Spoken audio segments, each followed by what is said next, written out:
Hello friends and welcome back to Social Studies. All right, let's get into our Today in History. Today in History, April 8th, 1935, President Franklin D. Roosevelt authorizes almost $5 million to implement work relief programs. Hoping to lift the country out of the crippling Great Depression, Congress allowed the president to use the funds at his discretion.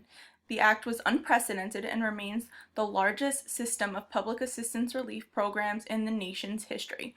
All right, so this was part of FDR's New Deal, which we learned all about when we did our Great Depression unit, right? All these different programs that he created in order to try to help stimulate the economy and help Americans most in need and pull us out of the Great Depression, right? Just a couple words in there that I just want to go over to make sure that you guys know, right? To do something at somebody's discretion, meaning they're allowing him to pick and choose how he's going to spend that money, right? That it's up to him, his decision making. And when something is unprecedented, that means it has never happened before, right? So just so that we're all on the same page, right? So pretty cool, something that we've learned about that took place today in history. Okay, before we get into our material, right, we do have a birthday today, so everyone be sure to try and reach out and wish Cyrus a very happy birthday. I hope you have an awesome day, bud, and of course, Fun Dip and Birthday Pencil are in your future.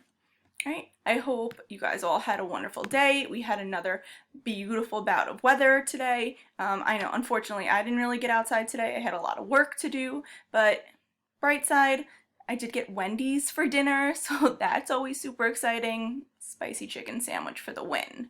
Right, so let's go over your work. Right, so yesterday, you guys had to watch a 6-minute video about the Greensboro sit-in and answer some questions about that video, right? Pretty straightforward, 3 of them.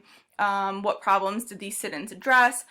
What happened at the lunch counter sit-ins? And do you think the Greensboro sit-in was effective? Explain your answer. Right, so pretty straightforward, just answering those 3 prompts, right? So today you are going to be building upon, obviously, what we've been learning, right? So we've been talking about different ways that people can bring attention to injustices and try to push for change in the forms of protest.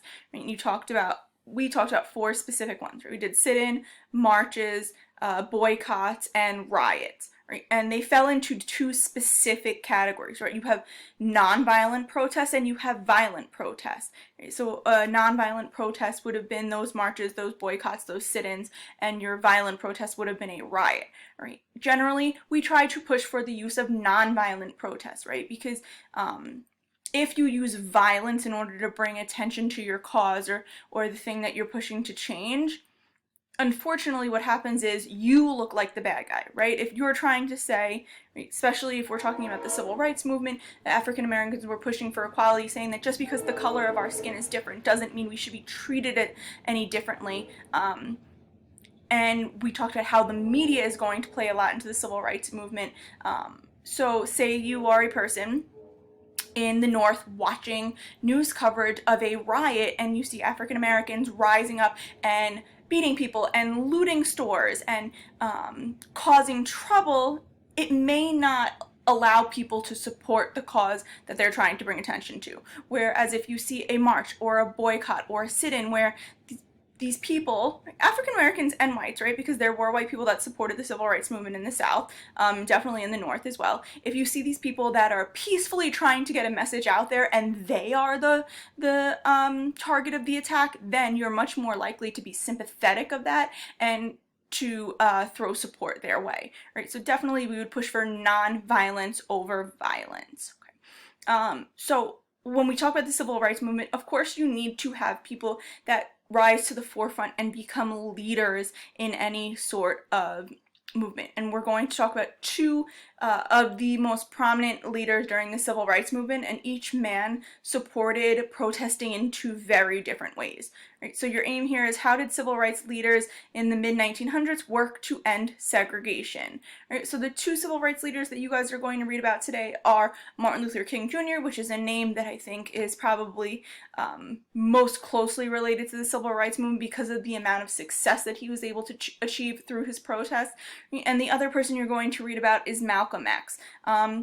who I think a lot of people who have talked about the civil rights movement, or, you know, who have lived through it, would definitely know Malcolm X's name, but he isn't associated with the same level of success that Martin Luther King Jr. is, right? So you're going to read through these 4 sources here, right? Each one is associated with one of those 2 men, and you're going to read a little bit about what their philosophy was and different ways that they supported bringing awareness to the civil rights movement and their push for change, right? And then down here you have, of course, a graphic organizer, right, where you have number here with the sources, and you're going to give me just a quick summary of what is the message of this of the source, right? What are they trying to get across? What is it telling me, right? And then you're going to tell me what type of protest are they using? Are they supporting violence, or are they supporting non-violence, right? And is it effective? Yes or no. You do not have to justify your answer, just tell me yes or no, okay? Pretty straightforward. There is no exit card for this one, right? So I'm just looking at the graphic organizer for this one, right? So just so we're on the same page. So before I ask the question of the day, hopefully you guys have noticed how well lit I am today, right? I'm feeling pretty good about myself, and that is because I have upgraded my videoing system here, and I am on my way to becoming a famous blogger or YouTuber or TikTok star, because I am now the owner of a ring light. That's right. I've officially hit that point in my life, and I thought, you know, if I'm going to do these videos, I'm going to do them right. I'm going to do them in style. So my ring light came today, so we have upgraded our videoing system. So with that in mind, your question of the day is, what came in the mail today that I'm super excited about? And it is my ring light. I would show you, but it's currently sitting on top of my pack of toilet paper so that it's high enough that you don't see its reflection in my glasses. So there's that.